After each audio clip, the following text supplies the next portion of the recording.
In business, some of the biggest, most game-changing decisions aren't really about what you do, but about what you decide not to do.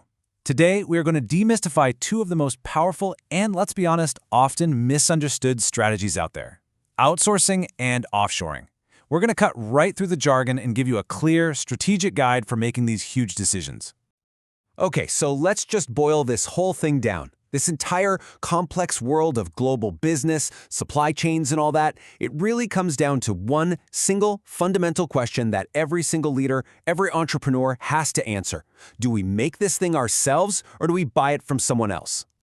And that one simple question, that's our starting line.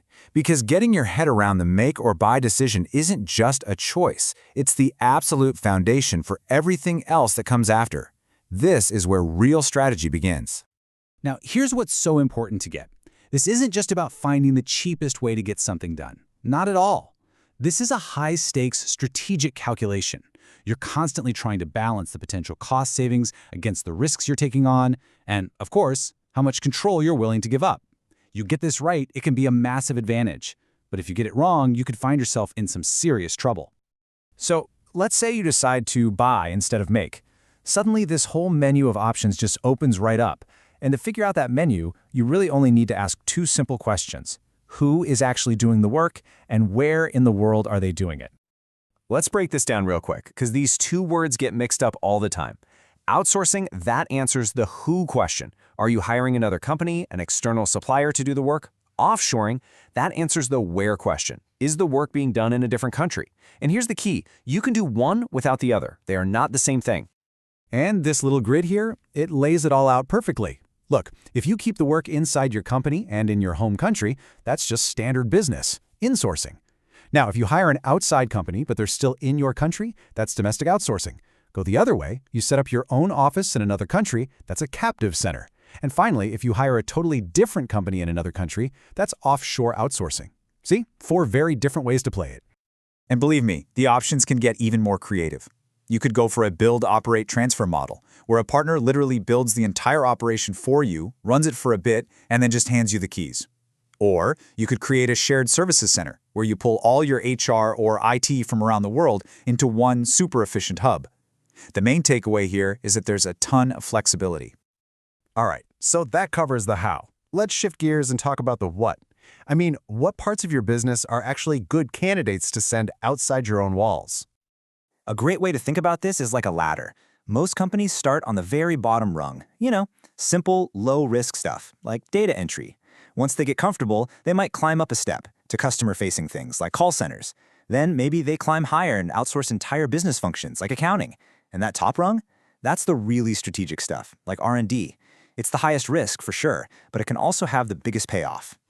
And you've got to remember, this is not an all-or-nothing game. If you look at how companies actually do this, you can see you get to pick your level of commitment. Very few go to the extremes. Most land somewhere in the middle with selective outsourcing, finding that perfect sweet spot where they keep their most important stuff in-house and partner with specialists for everything else. Okay, so you've figured out what to outsource. Now for the million-dollar question. Where in the world do you go?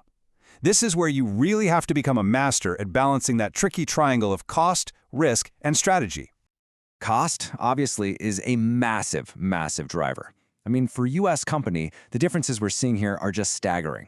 Moving a process to India could slash your labor costs down to just 1/5 of what you're paying at home. China could be even cheaper. When you see numbers like that, they're pretty much impossible to ignore.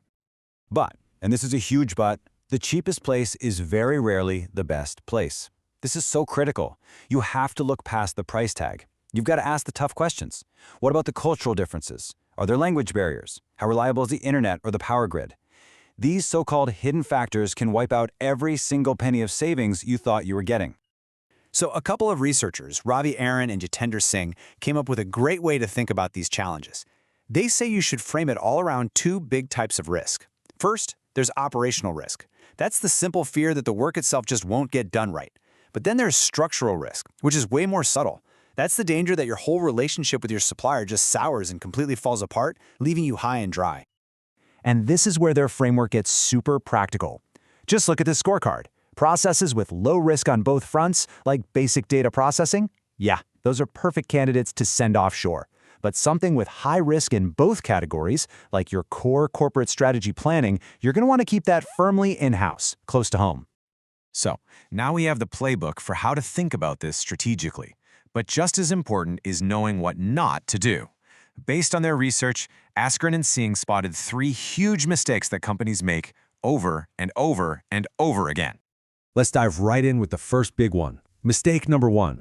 The first mistake really is a failure to do your homework.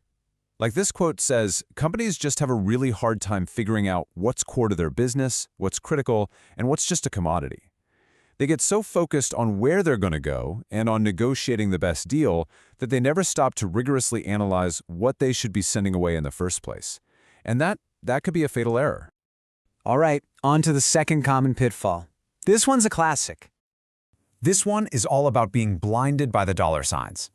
Executives get so mesmerized by the potential cost savings that they completely forget about that structural risk we talked about. Think about it.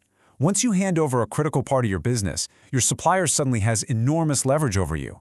The whole power dynamic can flip, and all of a sudden, they're the ones calling the shots. And that brings us to the third and final major error that trips people up. And finally, companies fall into this mental trap of thinking it's a simple yes or no question. They see it as a binary choice. Either we do it all, or they do it all. And they completely forget that this is a whole spectrum of choices. They could go for selective outsourcing, or use a couple of different suppliers to spread out the risk, or even create a hybrid model. You don't have to go all in.